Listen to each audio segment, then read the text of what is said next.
Olá! Sabe, uma coisa curiosa sobre o Brasil é que, se a gente comparar com os nossos vizinhos aqui dos Andes, quase não temos terremotos nem vulcões, muito menos aquelas montanhas gigantescas, né?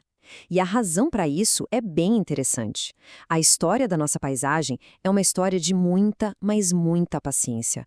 Uma história onde as forças que desgastam tudo são bem mais poderosas do que as que constroem. Então vamos começar com essa pergunta que é a chave de tudo. A resposta, olha só, está lá no fundo, nas profundezas da crosta terrestre. E é ela que define toda a história do relevo brasileiro. E explica por que a nossa paisagem foi e ainda é muito mais esculpida e desgastada do que construída do zero.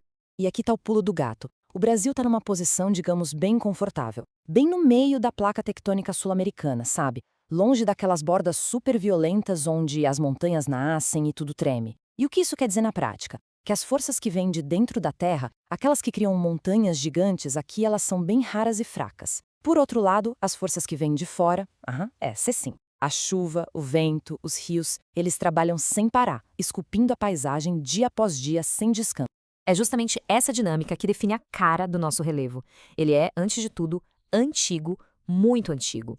E também estável e, principalmente, supermodelado pelo clima. É uma paisagem que foi muito mais rebaixada, desgastada, sabe, pelas forças de fora do que levantada pelas forças de dentro. Pensa só nessa diferença. As forças internas são tipo eventos super dramáticos, violentos. Já as forças externas são o oposto. Pacientes, persistentes, trabalham devagarinho. E aqui no Brasil, a história do nosso relevo é exatamente essa. É a história dessa modelagem gradual de um desgaste contínuo que vai esculpindo a superfície, bem lentamente, grão por grão. Mas claro, essa nossa compreensão da paisagem brasileira não surgiu assim do nada. Pelo contrário, ela foi construída peça por peça ao longo de décadas. Então, agora, a gente vai mergulhar na história de como três geógrafos pioneiros conseguiram mapear e classificar o relevo do Brasil, cada um na sua época e com as suas ferramentas. E essa progressão é simplesmente fascinante. Olha só a evolução. A gente começa lá nos anos 40 com uma ideia bem simples, baseada só na altitude. Depois, nos anos 50, a gente evolui para entender os processos. Sabe, o desgaste de um lado, acúmulo do outro. E aí, finalmente, a gente chega nos anos 80 com uma visão super detalhada que só foi possível por causa das novas tecnologias. É aquela ideia, né? Cada um construiu em cima do trabalho do outro, adicionando uma nova camada de conhecimento. Então, vamos voltar lá para os anos 40. Haroldo de Azevedo foi o primeiro dessa história, um verdadeiro pioneiro. Imagina só, num Brasil com um interior que ainda era pouquíssimo explorado, ele usou a ferramenta mais direta que ele tinha em mãos, a altitude. O critério dele era bem simples, bem direto ao ponto. Medir a altura do terreno em relação ao nível do mar era o primeiro passo para começar a organizar essa paisagem imensa. E o resultado disso, apenas duas grandes categorias.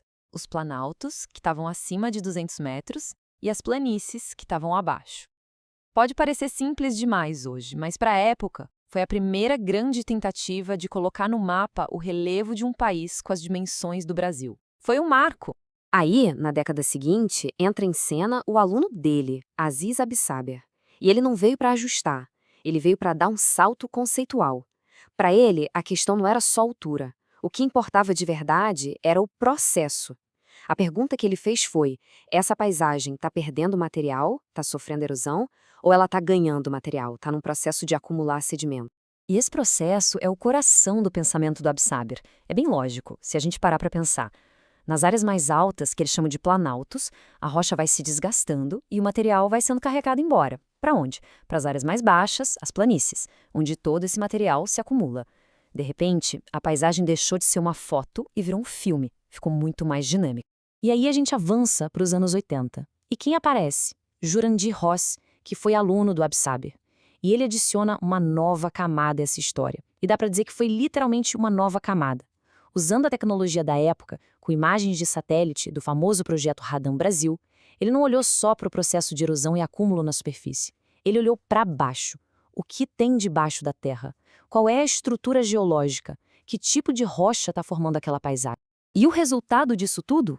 Foi um salto, assim, impressionante.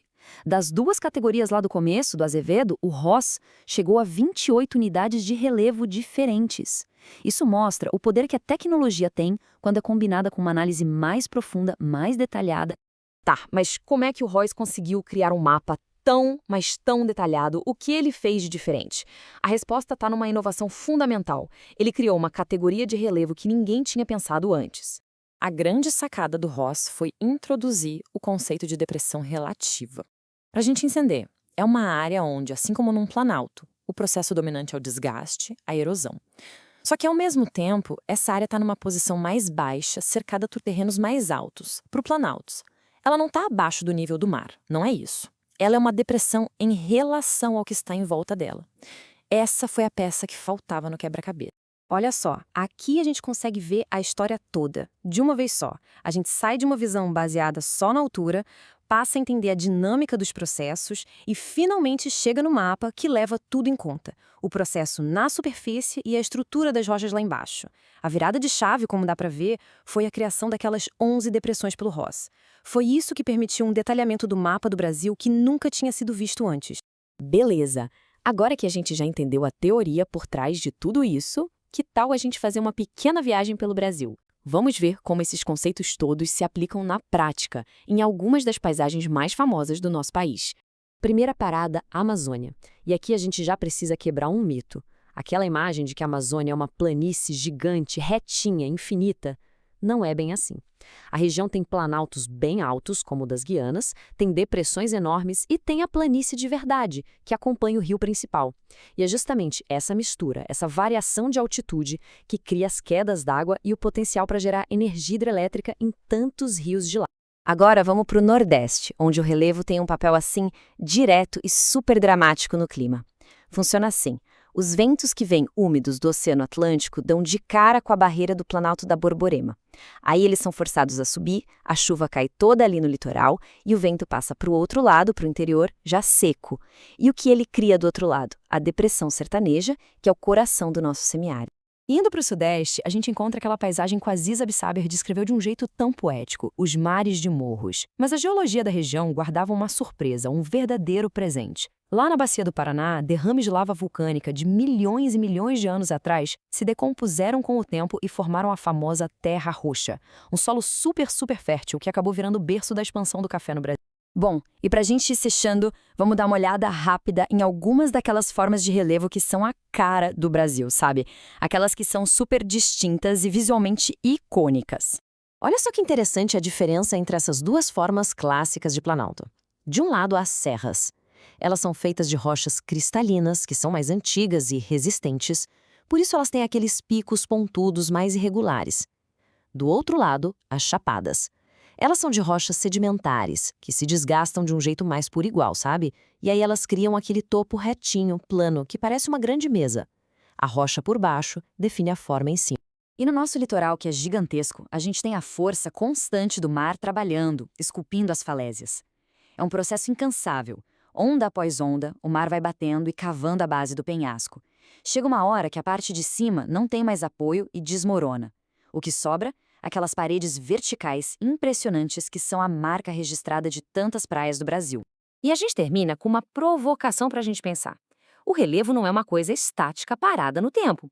A mesma erosão que moldou tudo por milênios continua agindo, agora mesmo, nesse exato momento. Isso faz a gente se perguntar qual será o próximo capítulo na longa história de transformação dessa paisagem que é tão antiga e ao mesmo tempo tão resiliente.